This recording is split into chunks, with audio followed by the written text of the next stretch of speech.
friends, and welcome back to The Last Walk. Remember when? With your host, Ron Baumbach. And today, we're going back in time to the voting booths of your lives. Here's to good friends, the ones we hold dear, the ones who will tell us what we need to hear, the ones who love us, right or wrong, and to all those good friends who give you this song. So, get up off that recliner, walk over to your fridge, pop open a nice, cool, refreshing A&W root beer, pour it into your tall glass, make it so it's good and foamy on the top, reach up, get your Pez, start popping out those Pez from the head of the Pez, some sweet sugar tablets, and turn on your lava lamp, sit back in your chair, close your eyes. It's storytelling time. The Last Walk is back. Life is too short, we get only one turn. With luck we find beauty, but we sometimes get burned. But if you've had a true friend, or perhaps love, you've experienced the peace of heaven above. So I thought we'd take a step back in time, away from the current day political situation, and look at the elections of the past. The ones we recall from our growing up, and the ones we lived through. The earliest one I remember was 1956. Not the election so much, but I remember seeing kids in my first grade class wearing I Like Ike buttons. And I had no idea who this Ike was. I always saw these kids with I Like Ike. Later on, I found out in college, one of my best friends in college, Bob the Moose, was a real Eisenhower fan, probably the biggest Eisenhower fan next to Mamie. This guy loved Eisenhower. Anyway, so Eisenhower won the election in 1956, probably due to all those Ike buttons. He beat Adlai Stevenson for the second time. Now, he swamped him. His electoral votes was 457 to 73. Incredible. The percentage of votes in his favor was 57% to 42 for Adlai. And the rumors I heard back, when I think back to it now, in my history class, was that one of the problems Stevenson had was, are you ready for this? Was that he was divorced. So the fact he was a divorced man running for the highest level of office in the land hurt his chances of winning the presidency. Now, Ike, in 1952, ran for president and won, and he beat none other than Adlai Stevenson, who was the governor of Illinois. Harry Truman did not want to run for re-election. He took over FDR, and FDR died, and he ran again in 48, did not want to run again in 52, and he wanted to have Eisenhower be his heir apparent to take over for him as a Democrat. Ike thought otherwise and said, I'll run for president, but as a Republican. So he had Stevenson ran against him, and Truman supported Stevenson. Now, when Eisenhower won in 1952, it was the first time a Republican had taken the highest office in the land since in 20 years. The reign of FDR and Harry Truman lasted from the 30s and the 40s into the early 50s. Interesting little trivia.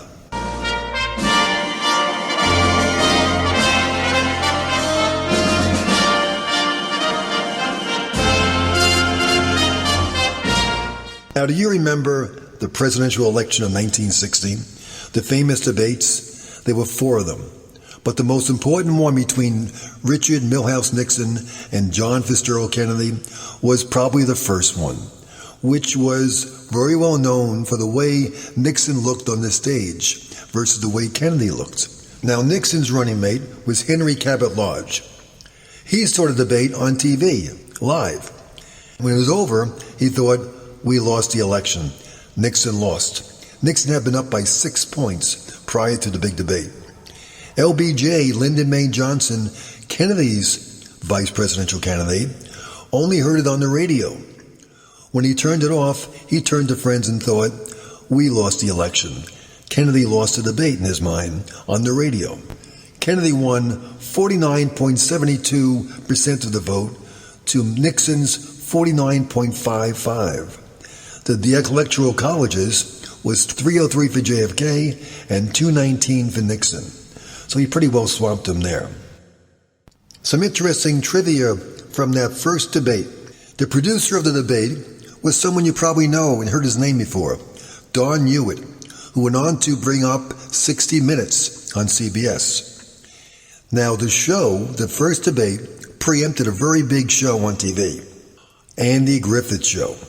So I guess it was not on all the networks back then. It must have been only on CBS, but it preempted the Andy Griffith Show. Now, the reason Nixon didn't look that great, he was recovering from a knee injury and was just hospitalized before he went into the debate. And he re-injured it as he walked into the debate room.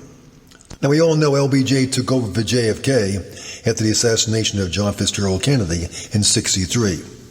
The following year, in 1964, LBJ ran against a real conservative in the Republican Party, Barry Goldwater. A tight race.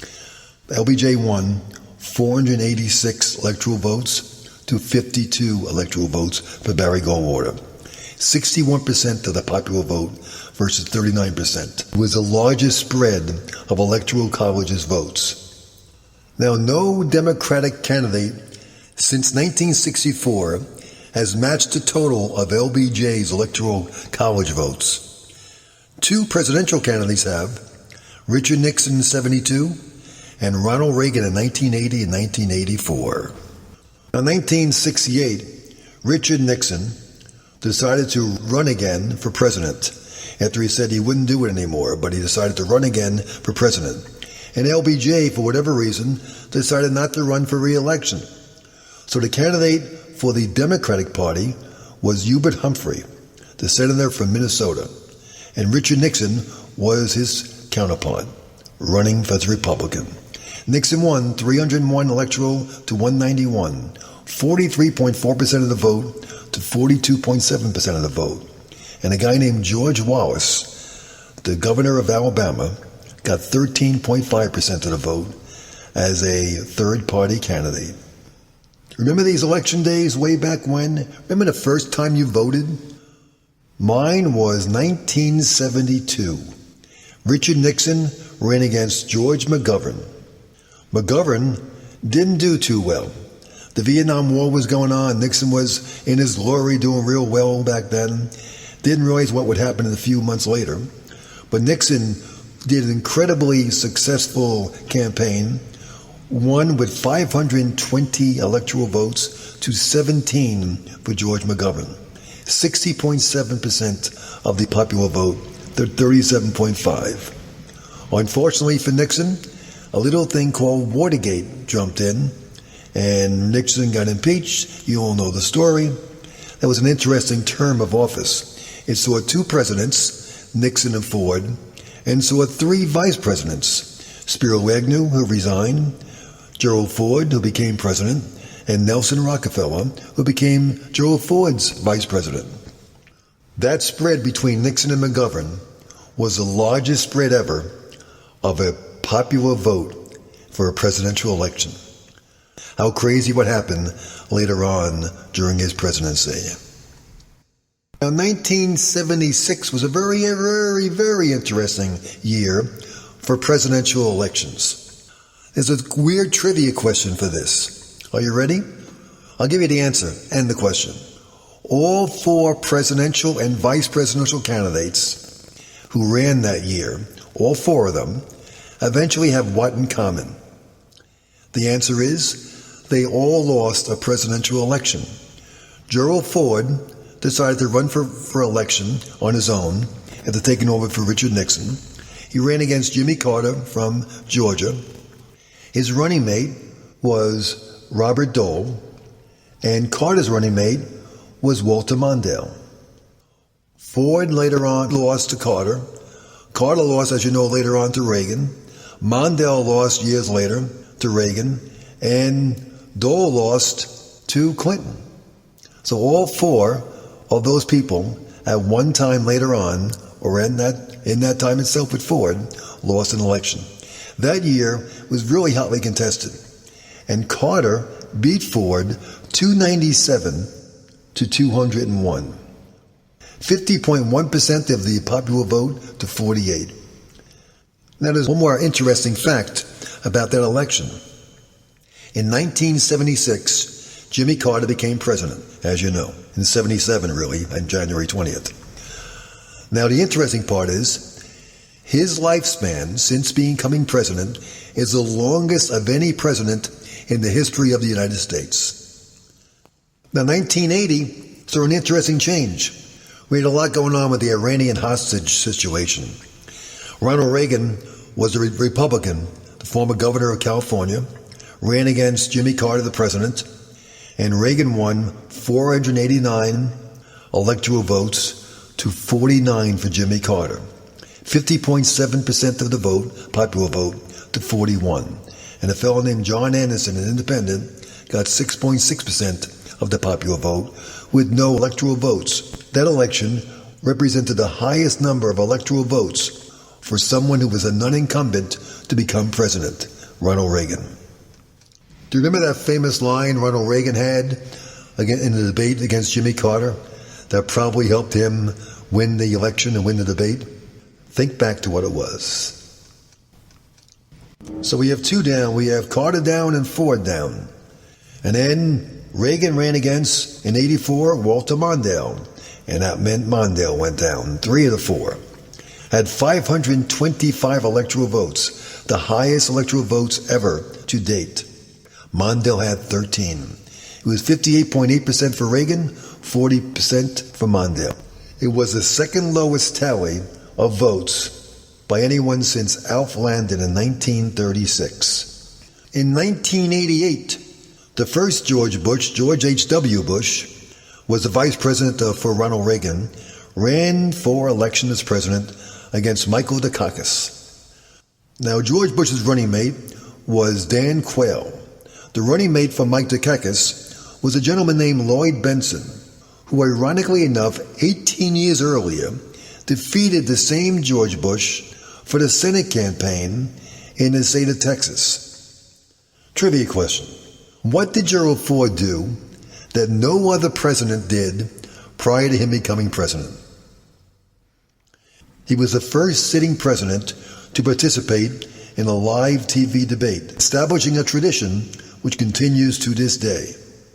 Now, since 1988, no presidential candidate has managed to get as many electoral votes or popular votes percentage as George Bush did in 1988.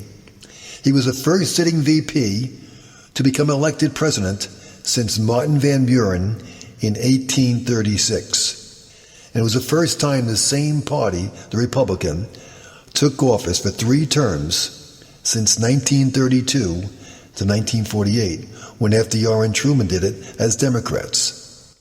Now, 1992 was an interesting year. We saw a fellow named Bill Clinton jump on the stage.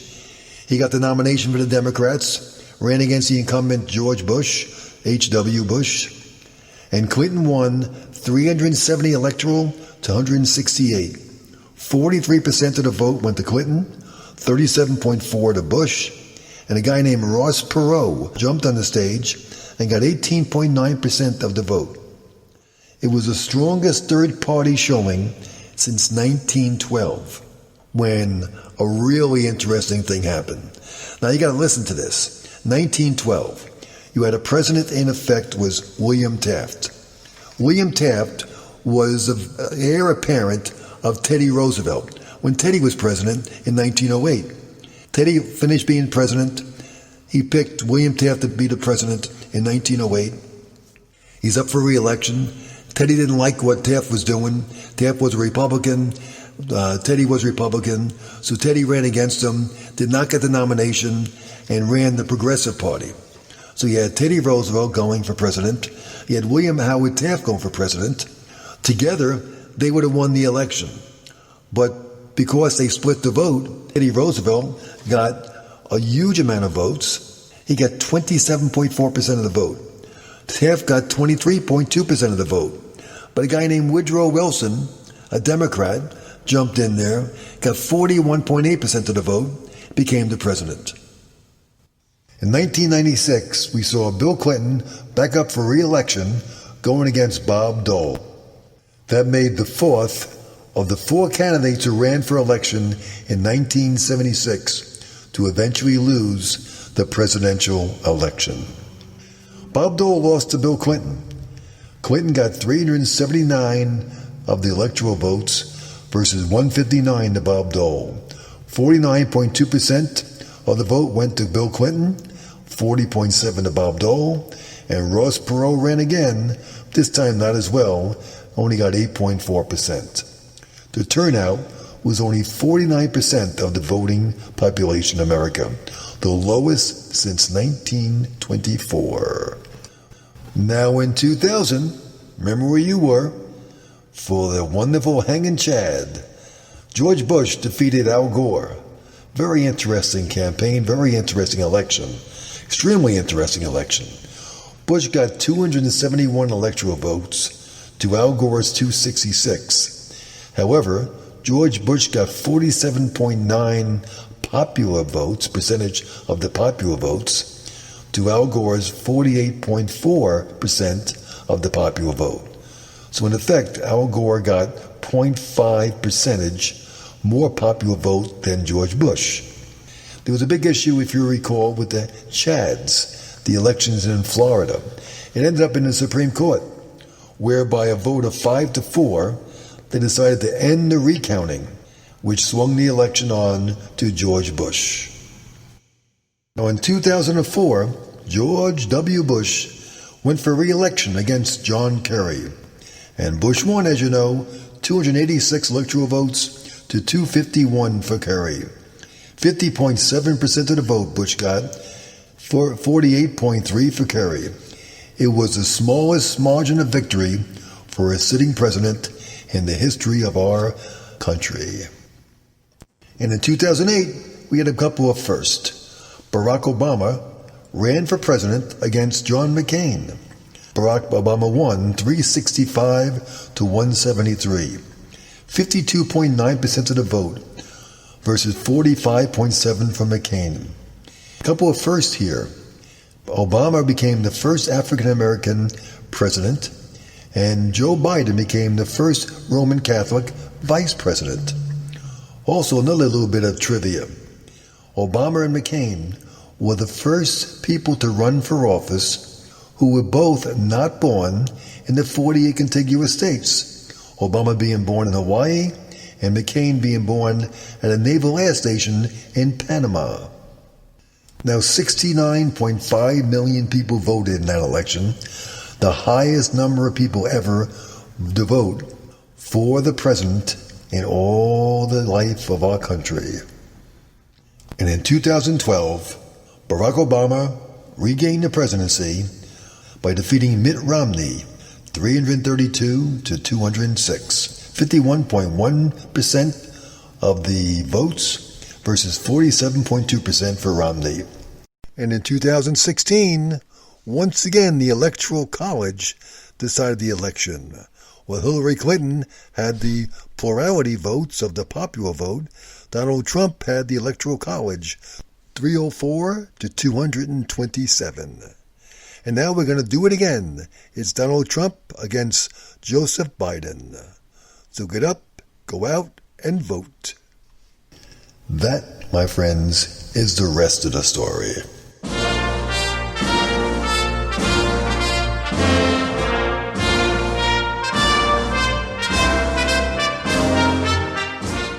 Now, when we were kids, we were thrilled when President Kennedy ran for the Oval Office in 1960. Our block was tickled pink. The kids figured we would do our part and campaign for him. So we rode our bikes to the local JFK LBJ campaign office up on Hillside Avenue. We got our hands on all sorts of placards and signs, bumper stickers, buttons, you name it. Whatever they had, we took, and we were glad to take out of their office.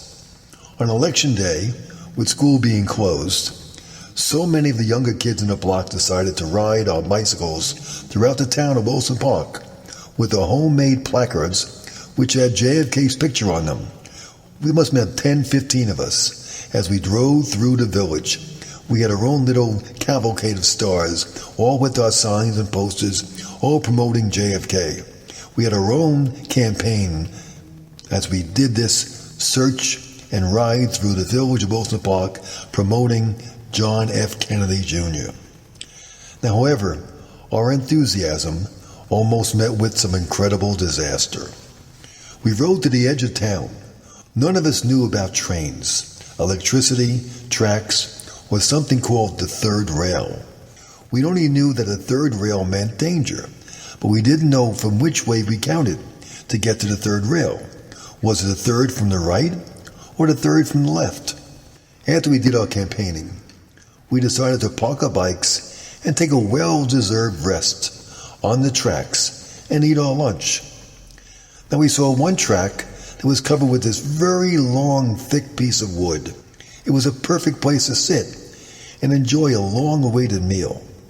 So all of us stupidly sat down on the wood covering the actual third rail, and we dangled our feet below it while eating our lunch.